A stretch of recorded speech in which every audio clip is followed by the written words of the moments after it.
नमस्कार, मैं हूं आरजू अंसारी और आप देख रहे हैं राष्ट्रीय जगत विजन न्यूज। पूर्व मुख्यमंत्री भूपेश बघेल ने बिहार चुनाव के परिणामों पर सवाल उठाते हुए कहा कि जो नतीजे आए हैं उनका ग्राउंड रिपोर्ट से कोई मेल नहीं है।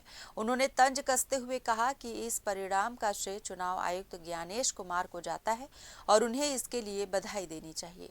बघेल का दावा है कि बिहार में 65 लाख वोट काटे गए और बदलाव की लहर साफ दिखाई दे रही थी। उन्होंने कहा कि अमित शाह की सभाओं में भीड़ नहीं होती थी, जबकि कांग्रेस की सभाओं में बारिश के बावजूद लोग उमड़ पड़ते थे। उन्होंने हरियाणा और महाराष्ट्र का उदाहरण देते हुए कहा कि जिस तरह वहां नतीजे आए थे वैसा ही स्ट्राइक रेट बिहार में भी दिखाई दे रहा था।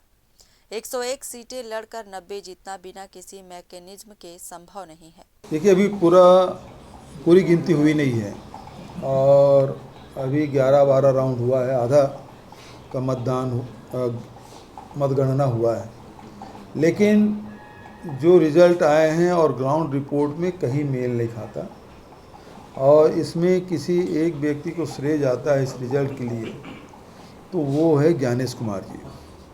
और ज्ञानेश कुमार जी को खूब बधाई, शुभकामना, क्योंकि बिहार में 65 लाख वोट काटे और 16 लाख आवेदन थे और 21 लाख नए वोटर जोड़े गए।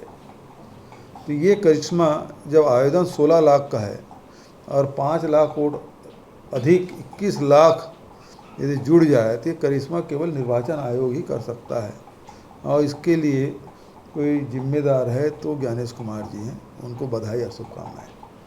कांग्रेस इन नतीजों के खिलाफ कुछ करेगी क्या सर? जी, फिलहाल इस खबर में बस इतना ही। देश प्रदेश की खबरों से अपडेटेड रहने के लिए हमारे चैनल को सब्सक्राइब करें और नए खबरों के नोटिफिकेशन के लिए बेल आइकॉन जरूर दबाएं। नमस्कार।